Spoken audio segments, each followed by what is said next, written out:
نحمده ونصلي على رسوله الكريم اما بعد بسم اللہ الرحمن الرحیم عن ابی امامۃ رضی اللہ تعالی عنہ عن النبی صلی اللہ تعالی علیہ وآلہ وسلم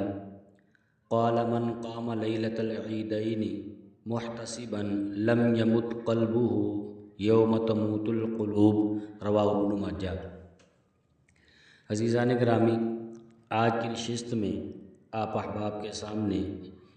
عید اور شب عید کے حوالے سے چند ایک گزارشات کروں گا۔ دعا اللہ تبارک و تعالیٰ سے میری زبان پہ کلمہ حق جاری فرمائے۔ عزیزان گرامی، شوال کے مہینے کی پہلی تاریخ کو عید الفطر کہتے ہیں۔ یہ دن اسلام میں عید اور خوشی کا دن ہے۔ عید کی رات بھی بہت مبارک اور فضیلت والی ہے۔ اس دن نماز عید اور صدقہ فطر واجب ہے، جس کی بڑی فضیلت ہے۔ یہ سب رمضان المبارک کے فرض روزوں کا شکرانہ ہے، اور روزے اور تراویح میں ہونے والی کوتاہیوں، خطاؤں اور لغزشوں کا کفارہ ہے۔ اس لیے اس کے فضائل اور چند ایک مسائل سے واقف ہونا ہر مسلمان کی ذمہ داری ہے۔ عزیزان گرامی، عید الفطر کی ابتدا سن 1 ہجری میں ہوئی۔ سیدنا انس بن مالک رضی اللہ تعالی عنہ سے روایت ہے، مدینہ والوں نے سال میں 2 دن ایسے مقرر کر لیے تھے جس میں وہ خوشی کیا کرتے تھے۔ جب نبی پاک صلی اللہ علیہ وآلہ وسلم ہجرت فرما کر وہاں تشریف لائے تو پوچھا، یہ دن کیسے ہیں؟ لوگوں نے جواب دیا کہ ہم اسلام سے پہلے ان دونوں دنوں میں خوشی کیا کرتے تھے۔ تب نبی پاک صلی اللہ تعالی علیہ وآلہ وسلم نے ارشاد فرمایا کہ اللہ تعالیٰ نے تم کو ان کے عوض میں ان سے بہتر دوسرے 2 دن دیے ہیں، عید الفطر کا دن اور عید الاضحیٰ کا دن۔ اور سیدنا ابو امامہ رضی اللہ تعالی عنہ سے روایت ہے کہ حضور اکرم صلی اللہ علیہ وآلہ وسلم نے ارشاد فرمایا کہ من قام لیلۃ العیدین محتسبا، جس شخص نے دونوں عید الفطر اور عید الاضحیٰ کی راتوں کو ثواب کا یقین رکھتے ہوئے زندہ رکھا، لم یمت قلبہ یوم تموت القلوب، فرمایا تو اس کا دل اس دن نہیں مرے گا جس دن لوگوں کے دل مردہ ہو جائیں گے۔ عید الفطر اور بقر عید کی شب کو زندہ رکھنے کا مطلب یہ ہے کہ ان راتوں کو عبادت الہی میں مشغول رکھیں اور ذکر و تسبیح، صلہ رحمی، نیکوں سے محبت اور ان کی ہم نشینی میں اس وقت کو پورا کریں۔ اہل و عیال کے ساتھ انس و محبت سے پیش آئیں، عزیز و اقارب سے میل ملاقات اور حسن سلوک کریں۔ یہ سب کارہائے خیر ہیں، ان کو کریں اور دیگر عبادات میں ان راتوں کو گزاریں۔ اور یہ جو فرمایا گیا ہے کہ ان راتوں میں عبادت کرنے والے کا دل مردہ نہیں ہوگا، اس کا مطلب یہ ہے کہ قیامت کے دن جب ہر طرف خوف و ہراس، دہشت و گھبراہٹ پھیلی ہوگی، لوگ بدحواس اور مدہوش ہوں گے اور خوف کے مارے ان پر نشے کی سی کیفیت ہوگی، حالانکہ انہیں نشہ قطعاً نہ ہوگا، لیکن عذاب الہی ایسی سخت چیز ہے جس سے لوگوں کی یہ حالت ہوگی۔ ایسے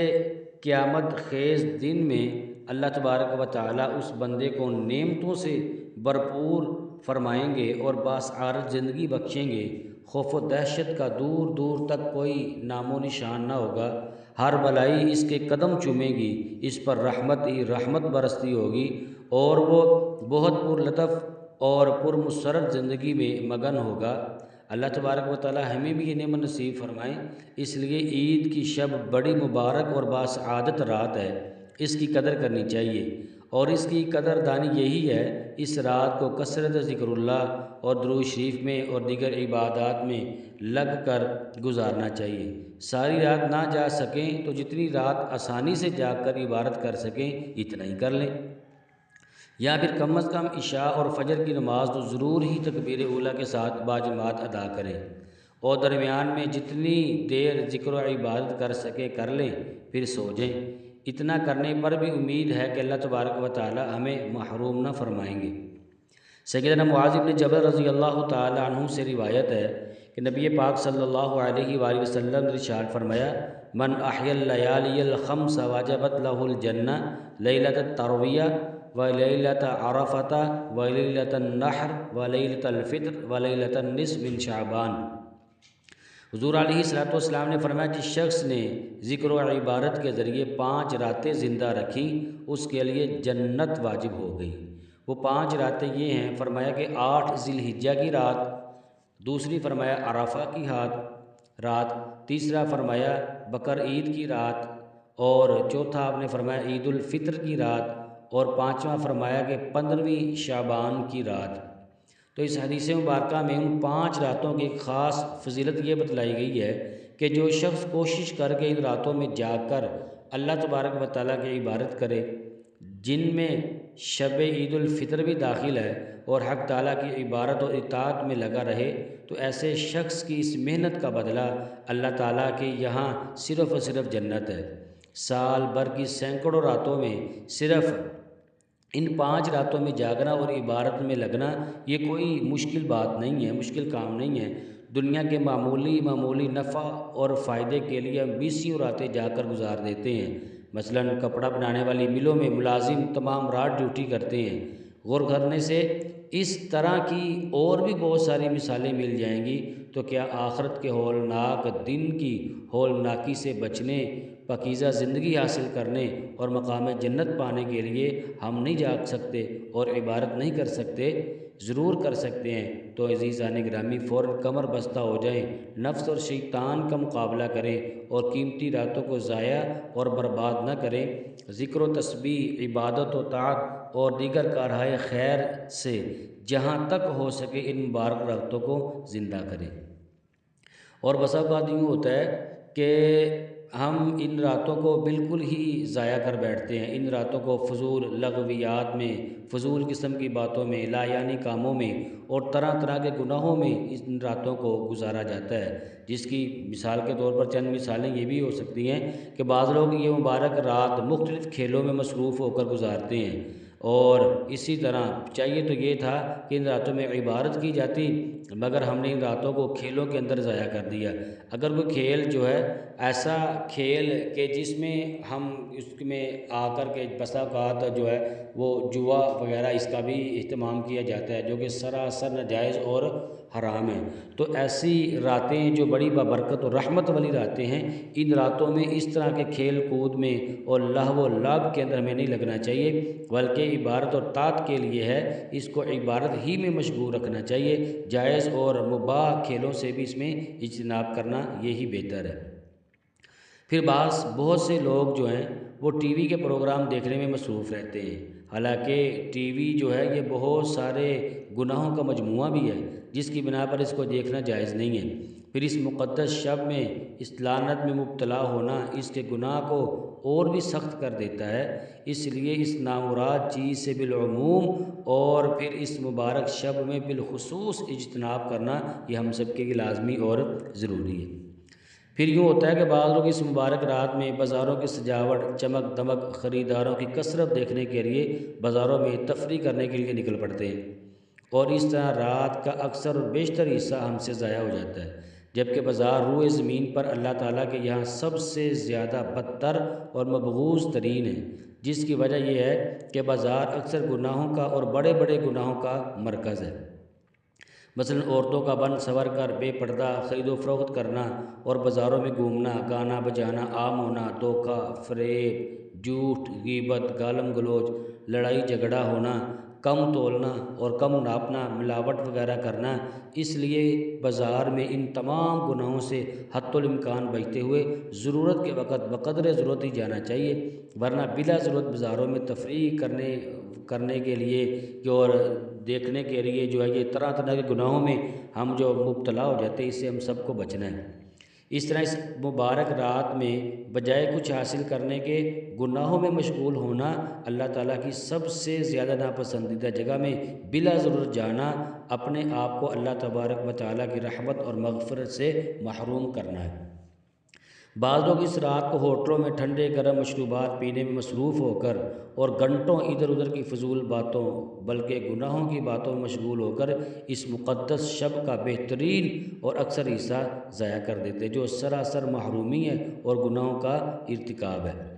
بہت سے لوگ ایسے بھی ہیں جنہیں اس شب کی عظمت اور فضیلت کا علم ہی نہیں ہے، اس لیے وہ کبھی اس رات میں ذکر و فکر، عبادت اور تسبیح اور مناجات کی طرف توجہ ہی نہیں دیتے۔ اس طرح وہ اپنی جہالت اور نادانی سے بیسیوں راتیں بڑی جو مبارک ہیں وہ گنوا بیٹھتے ہیں، اور ان کی اس جہالت نے انہیں آخرت کے ثواب عظیم سے محروم کیا ہوا ہے، جو بڑے ہی خسارے کی بات ہے۔ بعض لوگ جنہیں اس رات کی عظمت و فضیلت کا علم تو ہے، دین اور علم دین سے ان کو نسبت ہے، دیکھا جاتا ہے کہ وہ بھی اس کو کوئی اہمیت نہیں دیتے۔ اگر کوئی غلطی سے انہیں اس طرف توجہ دلائے تو فوراً جواب دیتے ہیں کہ اس رات میں جاگنا کوئی فرض ہے، اس رات میں جاگنا کوئی واجب ہے۔ بے شک اس رات میں جاگنا اور عبادت وغیرہ کا اہتمام کرنا فرض و واجب تو نہیں ہے، لیکن اللہ تبارک و تعالیٰ اور اس کے نبی صلی اللہ علیہ وآلہ وسلم کی کیا یہ سب ترغیبات فضولیات میں سے ہے؟ اس قابل نہیں ہے کہ انہیں جو ہے وہ کیا یہ اس قابل ہیں کہ انہیں غیر فرض قرار دے کر رد کر دیا جائے؟ آخر ان ترغیبات کا کون مکلف ہے؟ اہل علم تو انہیں غیر ضروری قرار دے کر ٹھکرا دیں اور عوام اپنی جہالت اور ناواقفیت کی بنا پر اہتمام نہ کرے تو پھر امت میں کون اس پر عمل کرے گا؟ آخرت کے اتنے بڑے عظیم ثواب سے اور رضائے الہی اور حصول جنت سے اپنے آپ کو محروم کرنا کیا کوئی خسارے کی بات نہیں ہے یہ؟ اور کیا یہ چیزیں آپ حاصل کر چکے ہیں؟ اگر نہیں تو اس سے ہمیں استغفار اور اس سے گناہوں سے ہمیں پناہ مانگنے کی انتہائی سخت ضرورت ہے۔ اور پھر بعض تاجر حضرات اس شب میں دنیاوی مصروفیت کو کم کرنے کی بجائے اور زیادہ بڑھا دیتے ہیں، اور اس میں اس قدر منہمک اور مصروف ہوتے ہیں کہ بسا اوقات اس دن میں فرض نمازیں بھی قربان ہو جاتی ہیں، اور جو کسی طرح بھی جائز نہیں ہے۔ ایسے تاجر اگر کاروباری مصروفیت کم نہیں کر سکتے تو اس رات کو ذکر و تلاوت اور عبادت و طاعت میں نہیں گزار سکتے تو کم از کم جو ہے فجر اور عشاء کی نماز تو باجماعت ادا کر سکتے ہیں نا۔ تو فجر کی اور عشاء کی نماز جو باجماعت ادا کر لے گا تو اللہ تبارک و تعالیٰ اس سے بھی اس رات کا پورا ثواب عطا فرما دیتے ہیں۔ اور پھر عید الفطر کا دن مسلمانوں کے لیے بڑی مسرت اور خوشی کا دن ہے، اور یہ خوشی اس بنا پر ہے کہ اللہ تبارک و تعالیٰ نے اپنے فضل و کرم سے رمضان المبارک کے روزے رکھنے کی توفیق بخشی، اور رات میں تراویح ادا کرنے اور اس میں کلام الہی پڑھنے اور سننے کی سعادت عطا فرمائی ہے۔ اللہ تبارک و تعالیٰ کے نزدیک عید کا دن اور عید کی رات دونوں ہی بہت مبارک اور فضیلت والے ہیں، اور اس کا اندازہ آپ اس بات سے لگا سکتے ہیں کہ سیدنا عبداللہ بن عباس رضی اللہ تعالی عنہما سے روایت ہے، انہوں نے حضور اقدس صلی اللہ علیہ وآلہ وسلم کو یہ ارشاد فرماتے ہوئے سنا کہ جنت کو رمضان المبارک کے لیے خوشبوؤں کی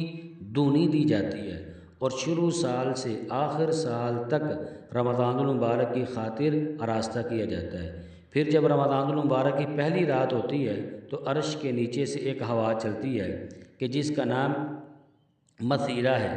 جس کے جھونکوں کی وجہ سے جنت کے درختوں کے پتے اور کواڑوں کے حلقے یہ بجنے لگتے ہیں، جس سے ایسی دل آویز اور سریلی آواز نکلتی ہے کہ سننے والوں نے اس سے اچھی، اس سے بہتر، اس سے سریلی آواز وہ کبھی نہیں سنی ہوئی ہوگی۔ تو دیکھیں کس قدر فضیلت ہے اس کی، اور اس